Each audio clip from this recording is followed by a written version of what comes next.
My advice would be to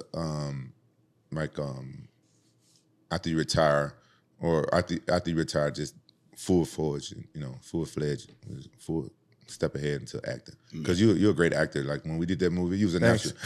That wasn't your first movie though. Yeah, it was. Yeah, and you was a natural. You did. He was good on set. Yeah, he did a good job. Man, he had the when you was like the number 2. You was like the second. The second. Yeah. It was Tretch was the main character. Yeah. He was the second, and he had the hard. Honestly, he had the hardest role. Yeah, it was tough. It was tough. Yeah, I had to channel a lot of emotions. But it was cool because my character was pretty similar to like my own story. Yeah. And like the movie starts off, I'm like in my house sleeping and these guys are breaking into the house and I hear a sound and then the guy who plays my dad also hears a sound and he comes out, it's 2 guys robbing and they kill him. Wow. So like because I'm not an actor, I could only go based off of experience. So the way that I played that scene was like I'm in bed and I'm thinking like, okay, my dad was also murdered the same way. No way. Yeah. Some guys like broke into his hotel room trying to rob him. But you wasn't turns there. into a fight. No, I wasn't there. He was on tour at the time with Boyz II Men. So they break into the room, try to rob him because my dad wore like jewelry and stuff, and gets into a fight. The guys are armed. One of the guys shoots him dead in the hotel. So in my mind, I'm thinking about this and I'm like, I'm going to fucking get these guys that killed my dad, because I know the script. So exactly when like it's my time to beat this guy up and hurt him, I'm like channeling real emotions, and these are like real tears coming out.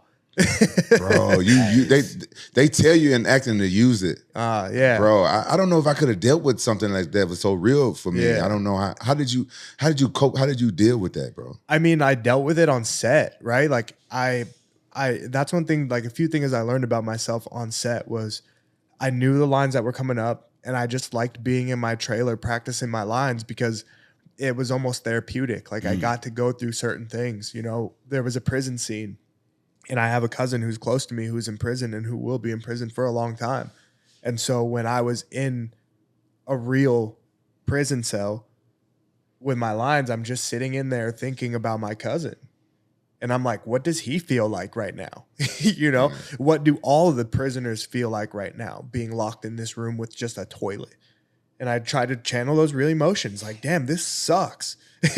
And now I got to go deal with some lady who like, I have to tell her why I need to get out of prison. So then when I had to do the scene where I'm like talking to the, to the judge, I'm like, I felt like I'm really a prisoner. I got the handcuffs on. I'm in the orange suit. Obviously there's cameras, but like I blocked that out and I'm just like, yo, judge, like, get me out of here. Like, I'm good, like, And so, like, I think that's one of the things I like about acting. Well, I can see, I can do it because it allows me to go to places that, like, my normal life doesn't really allow me to go to. Wow, that's crazy. And it's crazy you talk about prison scenes because one time, a long time ago before we started this podcast, Barrett was working on another podcast. He told me to come over to do the podcast and set everything up, but I was busy, so I was coming that way. I got there like 2 hours early, and he had told me to come in. He gave me the code to his door, and I walked in, and he was reacting to a prison scene in his room.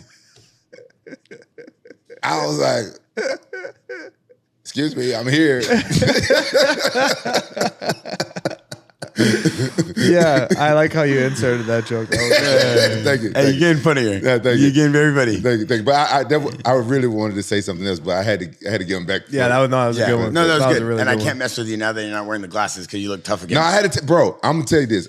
Something's wrong with me. I'm not in touch with my emotions, and that's why I couldn't. You don't say.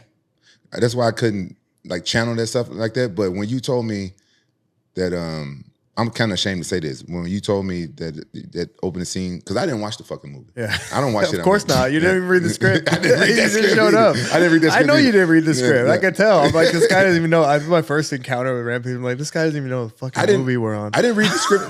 He's like, what am I supposed to do? Yeah. And then I'm like, bro, I know your lines. How the fuck do you not know your lines? The first time you meet Rampage on set, he doesn't know what the movie lines are or what to do. He just shows up, just kind of like, well, I'm, just fucking walking around. And they're like, okay, like you're sitting on the couch, and he's just sitting here, just like at the podcast. And then there's, the extras, the girls, and he's just like, talking to them about other shit, and they're like, Rampage, we got to film, and he's like, what am I supposed to say? And then they're like, you don't know the fucking lines. Thank God we had a good director who just kind of let us freestyle. Were they mad at me that I didn't know? No, I think it's cool. Like those guys, like Jared and Demetrius, you know, like they're fight fans. Yeah, they're great. So guys, for them, they were just happy to have us on set. Yeah. So I think, you know, there were a few things like we kept the story straight, but they just let us have fun, and I think they had fun as well. That's probably why them motherfuckers never called me back to do another movie. I wouldn't. That's crazy because they called me back. Oh, right. For a part 2 of our movie. Wow. They killed me off anyway. That's probably why they killed me. Died in the movie. Remember, my character died. That's right. But guess what? It's a prequel? No, like in a way they kind of wanted like, how can we revive your character and bring him back to life and make a part 2? So, hey, honest advice. Yeah. Honest advice. Yeah. Is it unprofessional that I go to the movie set not reading the script? No, that's perfect for you. You could get away with that. You're Rampage Jackson. But they call him back, they didn't call me back. You can, I would say you can only get but so far with that, right? Like, yeah, I'm sure you can get away with certain movies and like, yeah, I don't need to know this, but like that's like if you want to land this like crazy role, like you're gonna have to practice, you're gonna have to dedicate the time to it. You know what I mean? So like your way can only it'll take you a certain amount, and like it's like there's the ceiling, but like you want the ceiling to be higher. You know the saying, talent and hard work. Like talent can only get you so far. Hard work, like sometimes you got to put in some extra hours, brother. Not at the strip club.